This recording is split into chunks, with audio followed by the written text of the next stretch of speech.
Sobat listeners, kepercayaan dan juga kekecewaan ini tentu berhubungan ya. Namun apa sih hubungannya? Apakah hanya sebab akibat?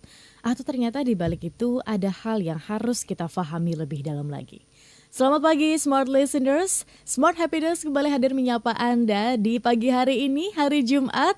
Saya Tasya Rustama akan menemani bersama dengan tentu saja motivator National Leadership and Happiness Pak Arfan Pradiansyah. Halo Pak Arfan, selamat pagi. Selamat pagi Tasya, apa kabar hari ini? Alhamdulillah baik. Pak Arfan gimana kabarnya? Luar biasa bahagia. Luar biasa bahagia. Dan semoga Smart Listeners di kesempatan kali ini juga dalam keadaan yang happy begitu ya Pak Arfan ya?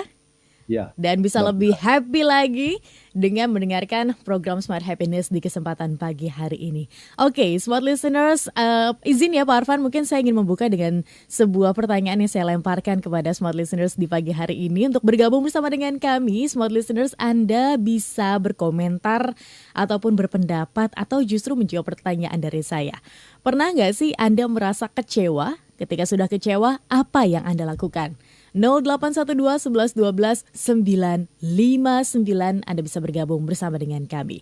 Oke, di awal tadi Pak Arfan ada sebuah lagu yang diputarkan begitu yang tentu berhubungan dengan topik yang kita akan bahas di kesempatan kali ini. Namun apa korelasinya? Silakan Pak Arfan. Ya, terima kasih banyak Tasya. Ini topik yang sangat menarik ya. Kenapa sangat menarik? Karena banyak orang yang tahu apa itu kecewa, tetapi tidak bisa mengaitkan antara kekecewaan dengan kepercayaan. Padahal itu dua hal yang berkait sangat erat gitu. Dan nanti juga kita akan lihat apa sih hubungannya dengan kebahagiaan kan begitu ya. Jadi ada tiga kata nih yang akan kita kulik ya selama 1 jam ke depan, yaitu kepercayaan, kekecewaan, dan kebahagiaan. Nah kira-kira begitu Tasya. Ya. Baik. Sudah dibuka dengan manis sekali ya oleh The Overtunes ya lagunya Tak Bisa Ku Percaya. Itu lagu-lagunya enak banget ya kalau buat saya ya. Ya. Jadi dia mengatakan begini ya, rasa sesal selalu datang terlambat. Seringkali aku terbawa suasana. Pertunjukan sifat seorang manusia, andai waktu bisa terulang, akan aku coba, kukan mencoba. Ya. Jadi memang manusia itu selalu seperti kata pepatah itu ya, yang apa namanya? Pikir dulu pendapatan, sesal kemudian tidak berguna. Karena manusia itu kadang-kadang terbawa oleh suasana ini. Suasana ini yang membuat kita seringkali mengatakan sesuatu, melakukan sesuatu yang ujungnya akan kita sesali. Makanya dibilang di bait berikutnya, berpikir sebelumnya, berharap sedikitnya, tersadar. Nah ini penting nih, sadar ya sebelum ku melihatku, ya sebelum ku melihatmu. Jadi yang paling penting sebetulnya kalau kita bicara mengenai happiness, mengenai kebahagiaan, kunci dari kebahagiaan itu adalah pada kata ini, kesadaran itu. Mhm. Nah banyak orang yang tahu tapi nggak sadar gitu. Tahu dia, tahu bahwa eh, berolahraga itu penting untuk kesehatan, tapi nggak olahraga-olahraga, gitu ya. Itu namanya orang yang tahu tapi tidak sadar. Tahu bahwa membangun hubungan itu penting, tetapi tidak melakukan dengan baik. Membangun silaturahmi itu penting, tapi tidak dilakukan, gitu. Jadi ini penting sekali nih, berpikir sebelumnya, sebelum ngomong, sebelum berbuat, sebelum bertindak, pikir dulu. Karena manusia itu sudah diberikan anugerah, rahmat yang terbesar dari Tuhan itu adalah kemampuan berpikir. Berpikir, berharap, kemudian tersadar. Nah ini, aware. Awareness itu adalah inti dari spiritualitas. Mari kita lihat di bait berikutnya. Serahkan semua padanya, jemari menutup telinga, wajah berwarna merah. Nah ini adalah ciri-ciri dari orang yang tidak bisa dipercaya gitu. Ketika dia berbicara, kemudian ada ketidaksinkronan gitu ya antara bagian-bagian tubuhnya ya, antara matanya, wajahnya itu tidak sinkron gitu. Maka kemudian kesimpulannya adalah dia bilang tadi apa? Kau tak bisa kupercaya. Nah itu dia ya. Sadarkan kata-katamu. Sekali lagi kata pentingnya adalah sadar ya, aware. Beranjak tanpa melihat, wajah berwarna putih, tak bisa kupercaya. Nah itu. Itu Tasya. Ini lagu yang bagus sekali, yang sederhana, cukup manis gitu di pagi hari ya, tapi maknanya juga sangat dalam. Dan kata-katanya juga cukup puitis ya Pak Arfan ya. Kalau misalnya Yes. kita telaah lagi, oh kalau dibayangkan berarti orangnya sedang seperti ini begitu ya. Ya, Tapi ya. wajahnya berwarna merah begitu. Ya, ya, ya, ya, ya, itu dia. Oke, Itu dia. baik. Baik, Tidak baik. sinkron gitu ya. Karena wajah kita itu selalu menginginkan kejujuran gitu dari tubuh kita, dari Hmm. diri kita ya. Seluruh anggota tubuh kita itu menginginkan kejujuran. Maka ketika tidak terjadi kejujuran, maka dia akan berontak. Nah, sehingga itu tadi wajahnya berwarna merah dan seterusnya itu. Yang ujungnya adalah kau tak bisa kupercaya. Oke, baik. Ini ada juga kata kunci yang saya dapatkan dari Pak Arfan tadi, ketidaksinkronan. Ketika kita melihat mungkin hati terasa ada yang aneh begitu ya, Ya, tapi orang ini kok sepertinya trusted begitu. Tapi hati bergejolak nih. Gimana Pak Arfan? Apakah itu salah satu ciri-ciri kita mengenali bahwa baiknya saya tidak percaya terhadap orang ini? Karena kita sekarang nih menyoroti bagaimana kepercayaan dan kekecewaan juga akhirnya berujung pada happiness. Pak Arfan, tapi izin untuk dijawab di sesi selanjutnya.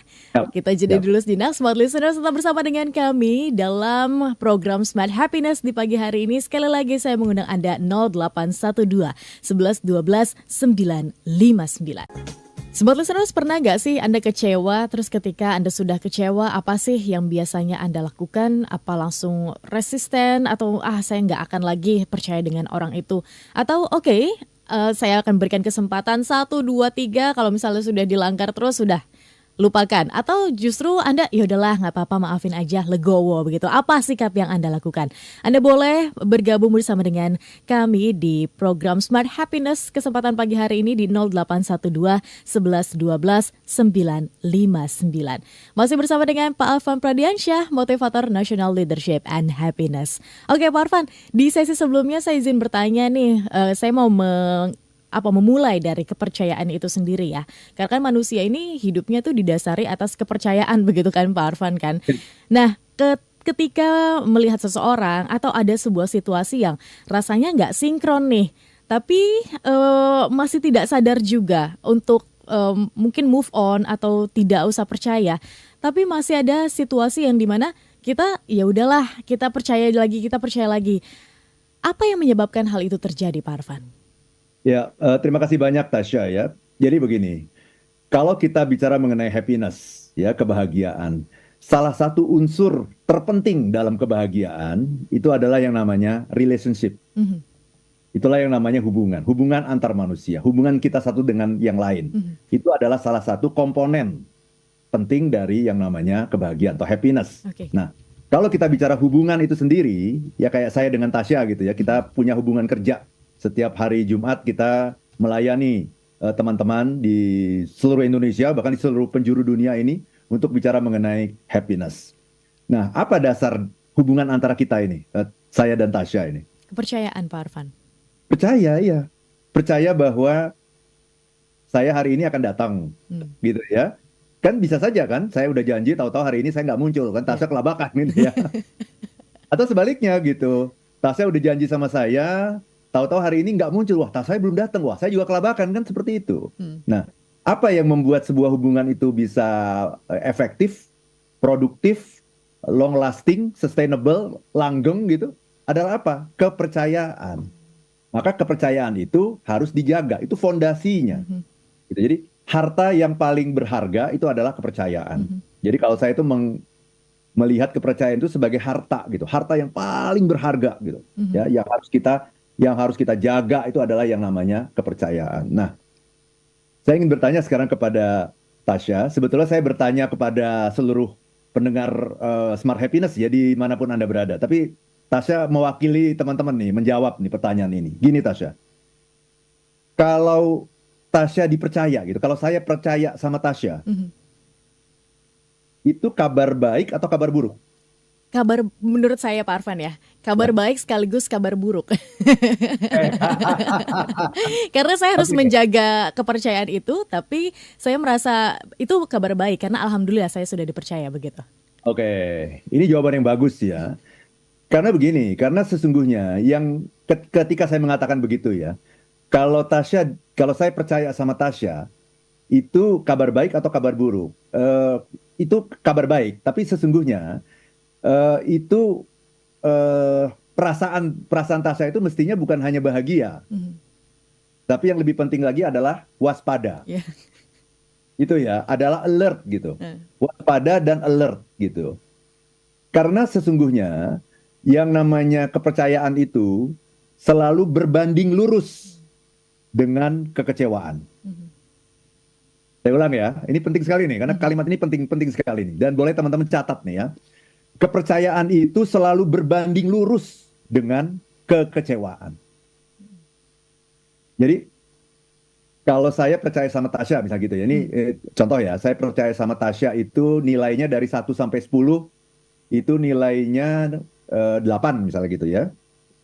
Berarti ketika Tasya melanggar kepercayaan, gitu ya, mengkhianati kesepakatan kita gitu ya, tidak menepati janji dan seterusnya, kekecewaan saya menjadi berapa? Turun pastinya. Naik. Kekecewaannya Berapa? naik. Naik tapi Kekecewaannya berapa? naik. Mungkin bisa kalau kecewaannya sebelumnya nol gitu, terus jadi bisa 5, bisa full Oke. bahkan Pak Arfan. Ya, kita ambil ambil contoh nih, misalnya di studio tuh ada Mas Frisky gitu ya. Boleh Ya. ya saya ambil contoh ya dengan Mas Frisky ya. Katakanlah Mas Frisky, saya percaya sama Mas Frisky itu dari 1 sampai 10, Mhm. nilainya katakanlah ya, katakanlah 6 deh gitu ya, Mas Mm. Frisky. Contoh ya, saya percaya sama Mas Frisky itu 6 dari Mm. 1 sampai 10. Saya percaya sama Tasya itu 8 Mm. dari 1 sampai 10. Nah, yang menarik adalah ketika Mas Frisky mengecewakan saya, maka kekecewaan saya itu nilainya cuma berapa? Paling cuma 3 Pak Arfan. Cuma 6. Oh cuman, oh kecewa. Kekecewaan itu selalu berbanding lurus Oh dengan I see. itu maksud saya, gitu ya. Oke. Atau ini mohon maaf nih Mas Frisky ya, kalau saya turunin lagi ya nilainya ya, misalnya Dia kepercayaan senyum-senyum saya, aja Pak Arfan tuh sekarang. kepercayaan saya sama Mas Frisky itu cuma 3. Mm. Kepercayaan saya sama Tasya itu 8. Ini saya Mm. pingin bikin ini supaya dramatis, kelihatannya cukup signifikan ya. Mhm, mhm. Kepercayaan saya sama Mas Frisky cuma 3. Nah, ketika Mas Frisky mengecewakan saya, maka nilai kekecewaannya cuma 3, Iya. gitu. Tapi ketika Tasya mengecewakan saya, karena saya percaya sama Tasya itu 8, maka kekecewaan saya juga menjadi 8 8. ketika Tasya mengecewakan saya. Jadi gini, kalau Mas Frisky mengecewakan saya karena dia nilainya cuma 3 di mata saya, maka saya akan lebih mudah memaafkan. I see. Oke. Bener nggak? Karena saya cuma ngasih 3 loh. Saya cuma memberikan 3 kepada Mas Frisky. 3 itu adalah angka kepercayaan sekaligus angka kekecewaan kalau kepercayaan itu dilanggar. Karena kepercayaan itu selalu berbanding lurus dengan yang namanya kekecewaan. Nah, sama Tasya saya sudah kasih nilai 8 masalahnya. Gitu ya. Ketika Tasya melanggar, maka nilai kekecewaan saya menjadi 8. Tinggi, nilai kekecewaannya tinggi gitu. Sehingga untuk bisa memaafkan Tasya menjadi lebih sulit. Ya. Untuk bisa memaafkan Mas Frisky yang saya cuma kasih 3 angka kepercayaannya, ketika dia melanggar, nilai kekecewaan juga cuma 3. Berarti lebih mudah dimaafkan gitu. Iya. Jadi hati-hati teman-teman ya, ketika orang percaya pada kita, seringkali kesalahan kita adalah kita selalu masuk ke dalam yang disebut sebagai zona aman. Mhm. Ketika saya percaya pada Tasya, ini seringkali ya, yang terjadi adalah Tasya merasa, wah, saya dipercaya nih. Saya berada pada zona aman. Aman. Saya berada pada zona nyaman. Jadi ada aman dan nyaman. Sehingga apa? Sehingga akhirnya, wah, mumpung dipercaya, kita lakukan apapun. Toh saya sudah dipercaya. Jadi merasa mendapatkan kepercayaan itu seperti mendapatkan sebuah fasilitas gitu. Mhm. Ya, seorang atasan sudah percaya pada anak buahnya, kemudian anak buahnya mengatakan, ya udah, gue mau melakukan apapun, toh atasan sudah percaya. Mhm. Yang penting nanti saya tinggal laporan saja sama atasan saya sudah melakukan A, B, C, pasti kan dia akan percaya. Padahal saya tidak melakukan itu. Saya melakukan hal yang lain karena kegiatan saya banyak.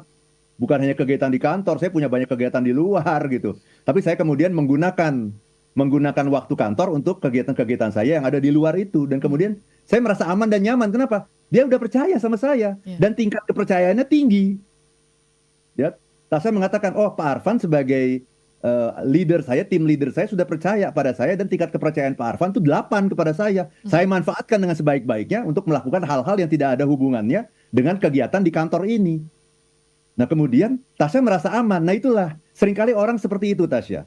Jadi kepercayaan itu seringkali membawa kita kepada yang disebut sebagai zona aman dan zona nyaman. Sehingga akhirnya kita jadi lengah. Ya. Kita jadi lengah, kita jadi terlena gitu.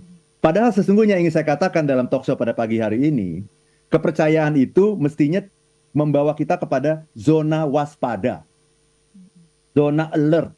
Bahkan semakin tinggi kepercayaan orang kepada kita, semakin tinggi pula lah tingkat kewaspadaan kita.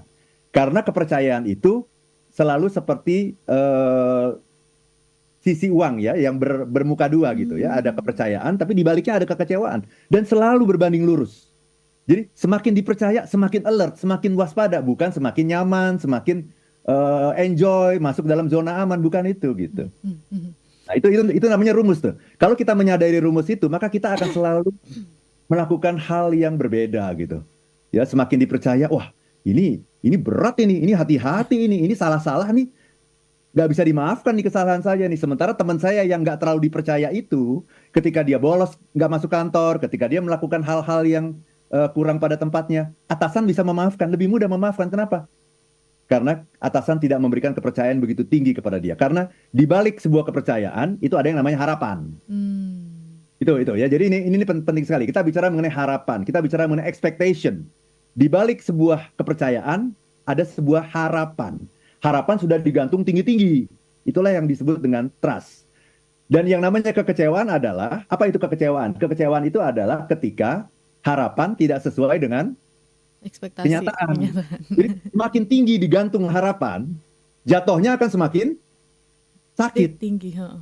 Makin tinggi, semakin sakit jatuhnya. Nah, itu yang perlu kita pahami gitu, bahwa kepercayaan itu selalu berbanding lurus dengan kekecewaan. Itu Oke, Tasya. baik. Karena ini juga yang menjadi pertanyaan saya selanjutnya nih Pak Arfan. Karena kepercayaan itu kita mengandalkan ekspektasi orang. Ada ekspektasi, ada harapan di sana kan. Ya, Sementara namanya ekspektasi orang, harapan dari orang lain, ini kan sesuatu yang di luar kita dan nggak bisa kita kontrol.